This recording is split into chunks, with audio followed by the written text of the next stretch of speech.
tuli mu Uganda eyawamu naye ng'abantu abamu balina endowooza nti waliwo ensi y'abahamis Kigundu mu Uganda, waliwo gaapu nnene nnyo eri created ffe kennyini abantu, oba waliwo embeera egicreatinga gaapu eyo eriwo wakati wa bamwami Hamis Kigundu ne Balugonvu esobola okubula? Ekintu ekyo kiwanvuko naye nga era embeera nkikuziza mu mbeera y'okufumiitiriza.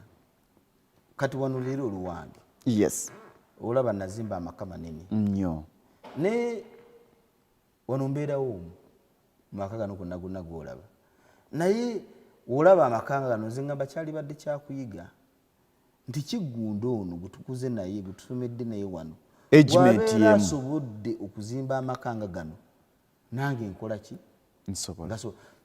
Nze ng'omuvubuka njagadde nnyo okuteeka mu Uganda embeera eraga bannayuganda nti bikola ki bisoboka.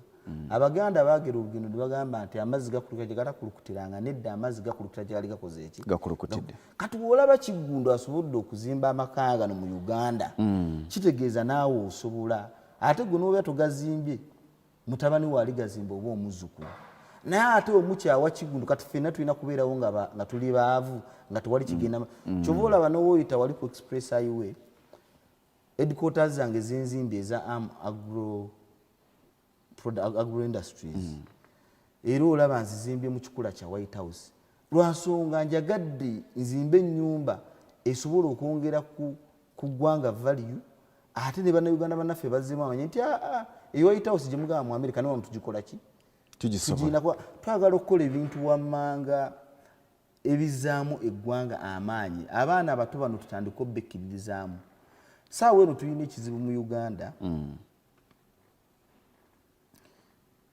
nti gavumenti eno yagenda okujja mu buyinza nga bannayuganda tuli miliyoni 13. Saawa eno tuli miliyoni 46.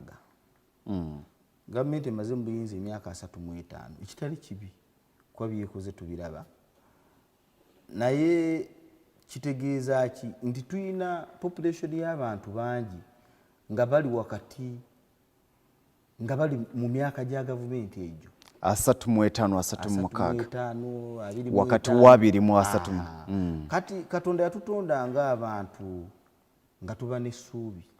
Hope. Omwana wabeera akyali muto agamba we naaweereza 25 oba 3 nga nvuga benzi ng'eya Hamu. Akyali muto? We naaweereza emyaka 3 nja kuba nsula mu nnyumba yange.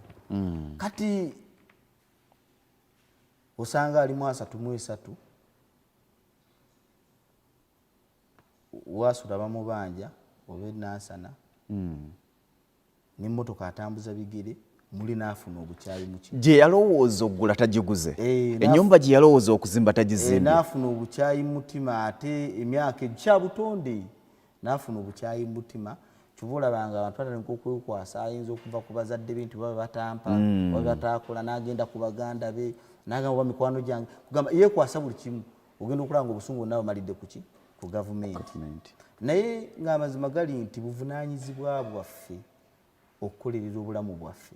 Yes, gavumenti wayinza okuba nga waliwo ebigiremye byekyakolako kuba tukkiriziganye nti okubanga mu myaka 35 okuva mu 86 tuba twali miliyoni 8 tuba twali miliyoni 13 saawa eno nga tuli miliyoni 46 kitegeeza tufunye difference y'abantu miliyoni 933 mu kaseera ako.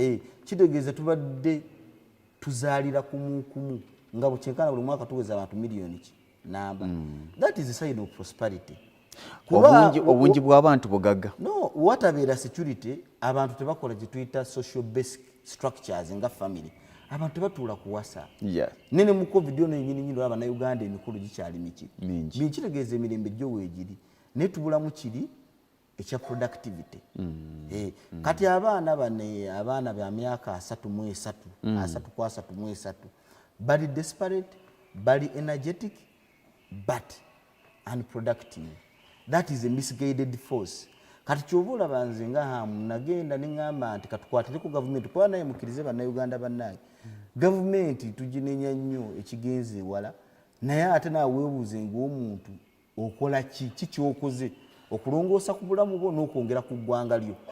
Ng'onenya gavumenti nti tekuyambye, gwe ki ky'otaddewo bannayuganda we kiba kyoto nga twagala kulya mmere ffe enku ezirina okukuuma eggwanga Uganda okukola ki tetujja kubeera waka tugaana okukola ate twekwase buli kintu ekituli ki okumpi era nze okukola ennyo njagala nnyo okulaga bannayuganda bannange nti ze mba kikoze naawe osobola okukikola naawe osobola okukikola